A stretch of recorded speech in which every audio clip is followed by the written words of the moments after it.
സ്വച്ഛതാ പക്വതയുടെ ഭാഗമായിട്ടുള്ള 6ാമത്തെ പ്രവർത്തനം മാർച്ച് 7-ാം തീയതിയാണ് നമ്മൾ അങ്കണവാടി തലത്തിൽ സംഘടിപ്പിക്കേണ്ടത്. അങ്കണവാടി ടീച്ചറുടെ നേതൃത്വത്തിൽ സുരക്ഷിതമായി വൃത്തിയോടെ ഭക്ഷണം നൽകുന്നതിന്റെ പ്രദർശനം സംഘടിപ്പിക്കുകയാണ് ഈ ഒരു പ്രവർത്തനത്തിലൂടെ ചെയ്യേണ്ടത്. അങ്കണവാടി പ്രീ സ്കൂൾ കുട്ടികളെയും അവരുടെ രക്ഷിതാക്കളെയും മറ്റു ഗുണഭോക്താക്കളെയും ഈ ഒരു പ്രദർശന പരിപാടിയിൽ പങ്കെടുപ്പിക്കാവുന്നതാണ്. അങ്കണവാടി പ്രീ സ്കൂൾ കുട്ടികൾക്ക് നൽകുന്ന ഭക്ഷണവുമായി ബന്ധപ്പെട്ട് സുരക്ഷയും ശുചിത്വവും ഉറപ്പുവരുത്തുന്നതിനായി നമ്മുടെ അങ്കണവാടിയിൽ എന്തൊക്കെ മുൻകരുതലുകളും മുന്നൊരുക്കങ്ങളുമാണ് നടത്തുന്നത് എന്നതിന്റെ മാതൃകാപരമായിട്ടുള്ള പ്രദർശനവും വിവരണവുമാണ് ഈ ഒരു പ്രവർത്തനത്തിലൂടെ നിങ്ങൾ നടത്തേണ്ടത്. അങ്കണവാടിയുടെ ശുചിത്വവും പരിസര ശുചിത്വവും പോലെ തന്നെ വളരെ പ്രാധാന്യം അർഹിക്കുന്ന ഒന്നാണ് പ്രീ സ്കൂൾ കുട്ടികൾക്ക് നൽകുന്ന പോഷകാഹാരത്തിലുള്ള ശുചിത്വവും സുരക്ഷയും. പ്രീ സ്കൂൾ കുട്ടികൾക്ക് നൽകുന്ന ഭക്ഷണത്തിന്റെ സുരക്ഷയും ശുചിത്വവുമായി ബന്ധപ്പെട്ട് നമ്മുടെ അങ്കണവാടി തലത്തിൽ ദൈനംദിനമായി ചെയ്യുന്ന ഓരോ കാര്യങ്ങളെക്കുറിച്ചും പ്രദർശന വേളയിൽ കൂടുതൽ ഊന്നൽ നൽകിക്കൊണ്ട് വിവരണം നൽകാൻ പ്രത്യേകം ശ്രദ്ധിക്കേണ്ടതാണ്. കുട്ടികൾക്ക് നൽകുന്ന ഭക്ഷണത്തിന്റെ സുരക്ഷയും ശുചിത്വവും ഉറപ്പുവരുത്തുന്നതിനായിട്ട് ഈ കാര്യങ്ങൾ പ്രത്യേകം ശ്രദ്ധിക്കേണ്ടതുണ്ട്.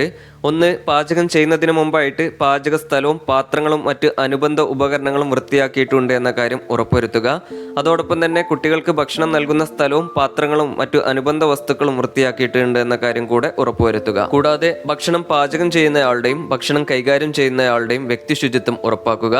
അതോടൊപ്പം തന്നെ ഭക്ഷണം പാചകം ചെയ്യുന്നതിന് മുമ്പായിട്ടും ഭക്ഷണം വിളമ്പുന്നതിന് മുമ്പായിട്ടും കൈകൾ ഹാൻഡ് വാഷോ സോപ്പോ ഉപയോഗിച്ച് കഴുകി വൃത്തിയാക്കാൻ പ്രത്യേകം ശ്രദ്ധിക്കുക. കൂടാതെ ഭക്ഷണം പാചകം ചെയ്യാൻ ആവശ്യമായിട്ടുള്ള പച്ചക്കറികൾ, അരി, മറ്റു ധാന്യങ്ങൾ എന്നിവ നല്ലവണ്ണം കഴുകി വൃത്തിയാക്കാൻ പ്രത്യേകം ശ്രദ്ധിക്കുക. പഴകിയതോ കാലഹരണപ്പെട്ടതോ ആയിട്ടുള്ള ഭക്ഷ്യവസ്തുക്കൾ ഉപയോഗിക്കുന്നില്ല എന്ന കാര്യം പ്രത്യേകം ഉറപ്പുവരുത്തുക. അതുപോലെ ഭക്ഷണം പാചകം ചെയ്യുന്ന വേളയിൽ തലമുടി മറയുന്ന രീതിയിൽ തൊപ്പിയോ സ്കാർഫോ ധരിക്കാനും ലഭ്യതക്കനുസരിച്ച് ഏപ്രോൺ ധരിക്കാനും പ്രത്യേകം ശ്രദ്ധിക്കുക. കൂടാതെ ഭക്ഷണ പദാർത്ഥങ്ങൾ നന്നായി വേവിച്ചിട്ടുണ്ട് എന്ന കാര്യം ഉറപ്പുവരുത്തുക. അതോടൊപ്പം തന്നെ പാചകവേളയിലും പാചകം പൂർത്തീകരിച്ചതിനു ശേഷവും ഭക്ഷണ പദാർത്ഥങ്ങൾ വൃത്തിയുള്ള മൂടികൾ ഉപയോഗിച്ച് മൂടി വെക്കാനും പ്രത്യേകം ശ്രദ്ധിക്കുക. ഭക്ഷണം കഴിക്കുന്നതിന് മുമ്പായിട്ട് കുട്ടികളുടെ കൈകൾ സോപ്പോ ഹാൻഡ് വാഷോ ഉപയോഗിച്ച് നല്ലവണ്ണം കഴുകി വൃത്തിയാക്കാൻ പ്രത്യേകം ശ്രദ്ധിക്കുക.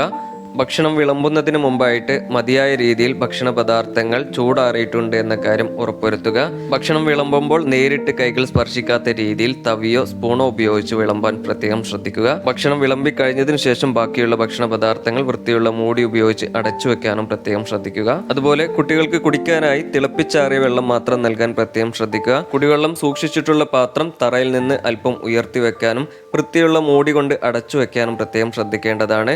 കുടിവെള്ളം എടുക്കുന്നതിനായിട്ട് പ്രത്യേകം കപ്പോ തവിയോ ഉപയോഗിക്കാനും ശ്രദ്ധിക്കുക. അതുപോലെ കുട്ടികളെ ഭക്ഷണം സാവധാനം ചവച്ചരച്ച് കഴിക്കാൻ പ്രത്യേകം പ്രോത്സാഹിപ്പിക്കുക. കുട്ടികൾ ഭക്ഷണം സുരക്ഷിതമായി കഴിക്കുന്നുണ്ട് എന്ന കാര്യം നിരീക്ഷിക്കുക. ഭക്ഷണം കഴിച്ചു കഴിഞ്ഞതിനു ശേഷം ബാക്കിയുള്ള ഭക്ഷണാവശിഷ്ടങ്ങൾ കൃത്യമായിട്ടുള്ള ബിന്നിൽ നിക്ഷേപിക്കാൻ ശ്രദ്ധിക്കുക. തുടർന്ന് കുട്ടികളുടെ കൈയും വായും നല്ലവണ്ണം കഴുകി വൃത്തിയാക്കാൻ സഹായിക്കുക. ഭക്ഷണം കഴിച്ചു കഴിഞ്ഞതിനു ശേഷം പാചക സ്ഥലവും പാത്രങ്ങളും അതുപോലെ കുട്ടികൾ ഭക്ഷണം കഴിച്ച സ്ഥലവും പാത്രങ്ങളും കഴുകി വൃത്തിയായി സൂക്ഷിക്കുക.